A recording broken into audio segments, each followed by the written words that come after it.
already having technical difficulties in true form. Hi, everyone. How are you? I hope everyone's managing lockdown okay. I've gone through peaks and valleys myself. There are times when it feels like, wow, this is such an amazing opportunity to spend time with the kids and learn how to cook things that I've never cooked before. And there are times when I think, wow, this is an amazing time to get away from the kids and stop cooking. And also, everything is hard during a pandemic. You know, this is something I know I'm not supposed to talk about out loud, but I'm an actor and a very busy actor, very important. So I have housekeeping that comes in and a babysitter that comes in and helps with the kids under normal circumstances. Those things go out the window, and then I'm like, oh, I am actually pretty good at washing dishes, but I hate laundry and I won't do it. I will do laundry. That's not true.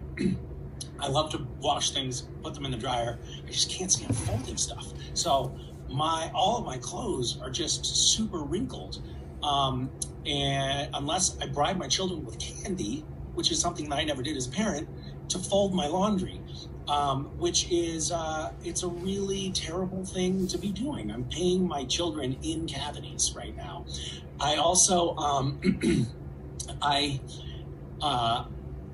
noticed that the quiet and reflective time that I thought that this lockdown was going to bring, actually never shows up.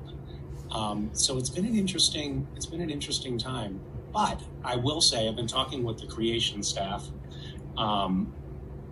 and we all miss each other, and we miss conventions, and we miss seeing the fans in person.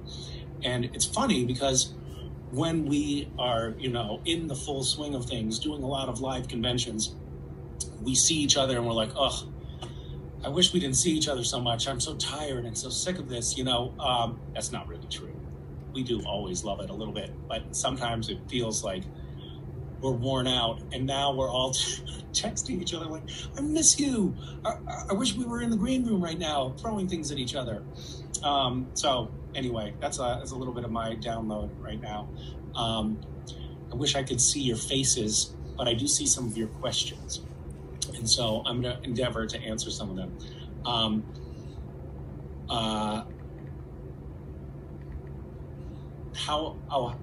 The first question that I'm seeing from Shanksaholic. Shanksaholic is, how are you surviving the lockdown? Are the kids driving you crazy yet? It's like I anticipated your question. No, the kids are not. Strangely, the kids are not driving me crazy.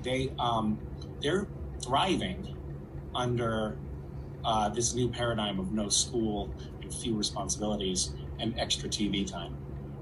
I had a conversation with the kids last night where I was asking them, do you really like watching TV so much? Because I personally, I have kind of a hard time. I can watch, 1 or 2 episodes of television, and then I feel like, all right, I'm burnt out. I got to do something else. Maybe I'm just too ADD to stick with it. But I was like, do you guys really like watching so much TV? Because you're always clamoring for watching television. Or is it that you're just bored to the core because your parents haven't set you up with anything else to do? And my son confessed that he actually can focus on watching television better than he can focus on anything.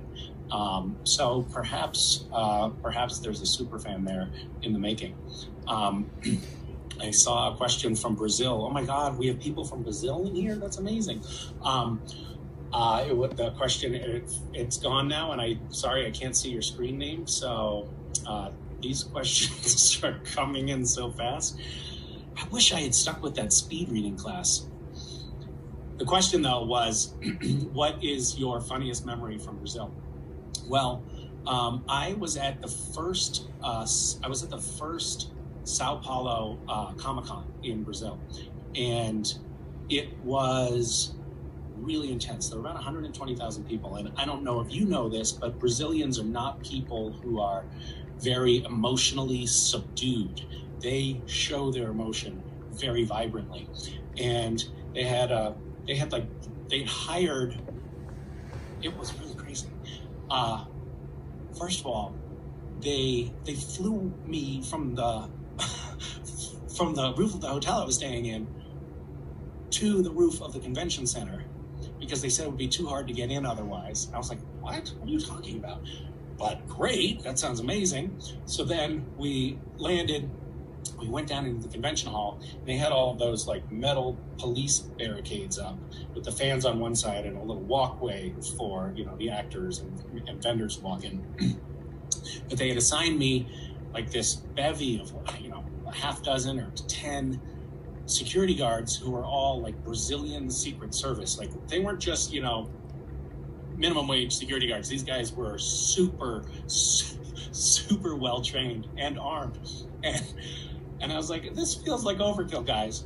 And then we walked in to that little corridor off the those police barricades, metal barricades, and fans started leaping over the barricades, grabbing onto me and holding, and the Secret Service guys were like doing these karate chops to like break their holds from my arms.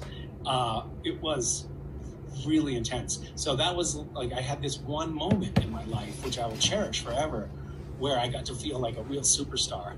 And sometimes when I'm feeling glum, I should put a post-it to myself somewhere. Like when you're feeling down, remember that time in Brazil when people tried to leap through Secret Service agents to get to you.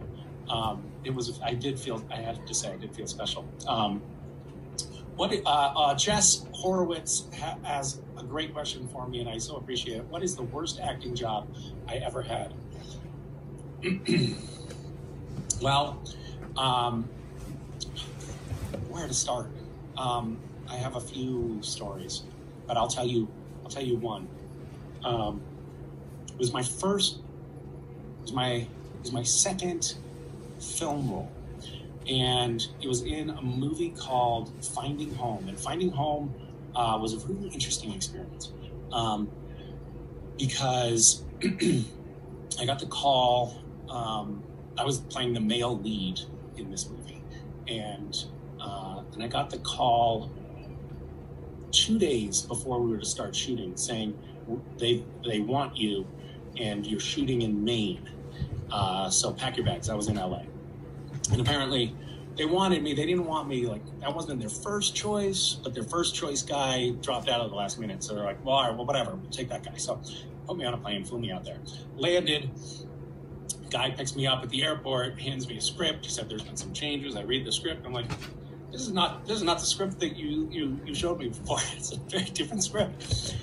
So I read the script, then the director comes and says, yeah, you know, the script is a little different from the one that you saw before. I'm like, it's very different. It's super Christian. Like, this is a very, very Christian, it's an anti-abortion film. Like, it's about, like, it's not at all the sort of seashore drama that they had given me before, which was a total bait and switch. And then I drove across the island that we were staying on and talked to the executive producer who runs an organization called Christian Life Resources. His name is Bob Fleischman. And he's actually just like a thoughtful, delightful human being. We had a really great conversation, made some changes to the script so that it would be like it would be a more universal story and also one that I felt I could get behind. And Bob Fleischman, by the way, is still a dear friend of mine. I was just texting with him. He's a truly wonderful human being who happens to be from a very different religious and political end of the spectrum from where I am. But so it started. It was like, all right, that was a strange hiccup, but it worked out in terms of like the messaging of the movie, and then I had my first day of shooting, and it was a big scene. And we did the first take of my coverage. And the director comes over to me and he says, in this very, like, he's almost embarrassed to say it. And he says it very quietly, so only I can hear. He says, Misha, that was a little, are you okay? Which is, by the way, not great direction to give an actor on the first day of shooting on a project. Like, you need to be very delicate with an actor's ego, because if I start to fall apart emotionally on the inside, I'm not going to be able to give you a very good performance. So I was like, and wow, just got the message that I was horrible and probably going to get fired. So I was like, yeah. And he's like, okay, you want to try it again? And I said, yeah, of course. And so he goes back over and he goes, all right, everyone, roll camera. And I said, sorry, Larry, just give me 1 second, because I had to compose myself. And he said, sure. Everyone, be quiet. Misha needs a minute.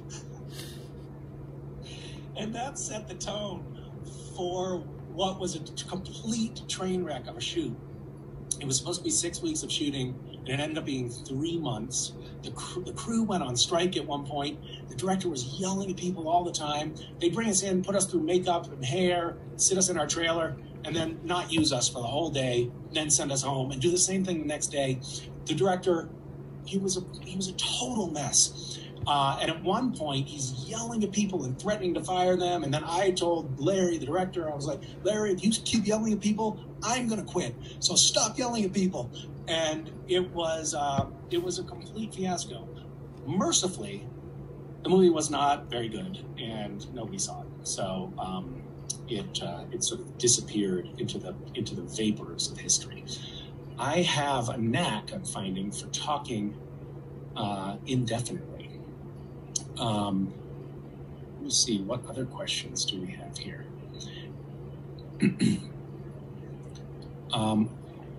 Will you guys, hold on one second, hold on. I'm sort of texting with creation at the same time. I think we were maybe going to try to pull some people into this thing with me. We'll see if that works. It might not work, but we're going to see if we could actually just have like a little chit chat. So if you want to chit chat on the screen with me, just type as fast as you can and hit return as many times as you can. I'm just kidding. I'm saying that because you guys are typing so fast. I can't read any of the... Nobody can read any of these questions. I know what I need to do. I need to do a screen cap so I can freeze frame something and then find the... Gosh, this is a total cluster F. Okay, hold on. Let me see if I can find my screen cap. Okay. Gabriel asks, what did playing Castiel teach me over the years? Gabriel, also from Brazil. Wow, it's like there's like a Brazilian invasion happening over this virtual convention. Well, I don't know what it taught me. I think that it taught me that there's something to inherent goodness. Castiel, through everything, his core personality was one of goodness and kindness and empathy. He was trying always to do his best. And even when Castiel was possessed or not himself, I think we all always knew that underlying that was this being who was just trying to do his best and trying to do what was right. And I think I learned that really can be an inherent quality in a human being. I think there really are people who genuinely want to do their best and be their best. And everyone makes mistakes. That's another thing that I learned from Castiel. Everyone's going to screw up. Even people who have a North Star of doing the right things end up screwing up over and over again. And you have to pick yourself up and you have to keep trying. I think that's a lesson that the show has messaged over and over again for years and years. Pick yourself up, try again. Pick yourself up, try again.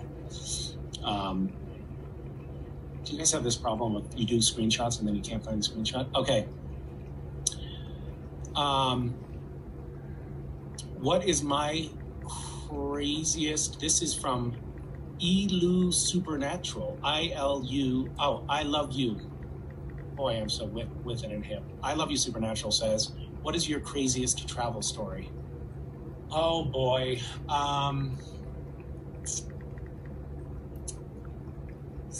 I don't know even where to start with that. Okay, I've got one. I think this might be my craziest travel story. I tell that sometimes I have this problem, which is that I tell stories and then people think that I'm lying. I'm not lying. None of this is, not a word of this is a lie. So I went to, this is another long-winded story. I'm sorry. By the way, if I was not just left alone in my room to talk, I think that I would probably not talk as long and it would be less painful to listen to. So my craziest travel story. My wife, Vicky, she was my girlfriend at the time, and I, in 1995, we wanted to go to Tibet. So we first went to Nepal, and we did this beautiful trekking trip in Nepal, and then we had gotten, at the time you could not, if you were an American, you could not get a visa to go to Tibet. But somebody had given us the tip that if you get a visa for Beijing, then when you cross and you're meeting the customs agents who are Chinese at the Tibetan border from Nepal, and you present them with a Beijing visa, it sometimes works. So we're like, all right, we did it. And by the way, it was not easy to get the Beijing visa, but we did it and did this beautiful trek in Nepal. And then we took a bus to the border town, or to near the border town in between Nepal and Tibet. And we had like 10 miles to go. The bus dropped us off in like the town before, so we had 10 miles to go, and we were hitchhiking. We got picked up by these guys in a vegetable truck, and somehow, and I'm not sure how this, maybe somebody nearby spoke English or something, but we tried to convey to them that we're trying to get across the border, and that we were going to try to hide in the back of their truck. And I think I gave them some money. So we're in the back of their vegetable truck, piled with vegetables, just sort of like this loose, open truck with a little cover, but the back was open. And we buried ourselves and the bags in the vegetables. And we got to the border, and these Chinese guards that had machine guns, which I hadn't been anticipating, were standing there, and they come to the back of the truck. Very quickly, they find us in the vegetables. Our hiding job was not good. They said, "What are you doing back here?" And Vicky and I are like, did we fall asleep back here? And pretended like, oh yeah, we were planning to pop out at any minute. So then we presented them with the Beijing visas, and they were like, okay, go on. Didn't care at all. And we crossed the border into Nepal. We got out of the truck, walked into this little town, and it was getting late. So we tried to find a hotel. There was only one hotel, and it really wasn't a hotel. It was like this inn, and it really wasn't an inn. It was like a shack, and it was really dingy. They had 2 rooms for rent. We took one of the rooms. We're up on the 2nd floor, and they served us some soup, which was very viscous, and we didn't know what we were eating. And then we went into our room. But very quickly, we started feeling very sick and not well at all. And so we had to keep on getting up in the middle of the night. The only bathroom was across this mud street. There was like literally sewage running in the street. The only bathroom was across the street. It was an outhouse. You had to squeeze into this outhouse over and over again during the night to go to the bathroom. And then back in the room, there were rats all running all over the room, and they were coming out of these little holes. So I was trying to plug up the holes, but a rat would come out another hole and then find that the hole that they were trying to get in had been blocked. And so then they would get frantic and then run across us on the bed. It was as horrible as you can imagine, except for the next morning when it was daylight. And I discovered that when we were going into the outhouse, they weren't using toilet paper there. They were just wiping and then wiping it on the wall of the outhouse. The Tibetans were quite a bit smaller than me. The outhouse was quite small, and there was no way for me to be in the outhouse without touching the walls with my shoulders. It was awful. It was truly awful. I'm sorry for sharing that story with you, but I have no filter. Here's a question. Here's a question that is a little bit less incendiary. What non-SBN show would I like to be a part of if I could? You know, I would love to do something. I'd love to do something like House of Cards. Bo Willimon created that show. I thought it was really brilliant. It's about the inner workings of politics in DC and the White House. The show creator, Bo, worked on Capitol Hill and actually had real insight into the machinations that go on in politics. And as somebody who's quite interested in politics, I would love to get involved in a political drama that had interesting and insightful messaging. That's one thing that I'd like to do. Oh, just remembering that there's one thing that I wanted to mention because it's been nagging me and I haven't really had a chance to talk about it. But there's a fan online found a photo of me and Jim Beaver and I think Jensen doing like squinty eyes, Asian eyes with two Asian fans that we were taking pictures with. And is it like making all these accusations that we're racist and how can we do that and blah, blah, blah. And I do want to apologize for not having the foresight or presence of mind to not do that. But we do like, when we're at these conventions, we're doing 500, 600, 700 photos in a day and moving through a lot of people and often tired from shooting and bleary-eyed and fans ask us to do things. And a lot of times we don't have the right filter, we're not processing it properly, and those fans asked us to do that, and we were like, okay, whatever, instead of getting into, no, we're not going to do that.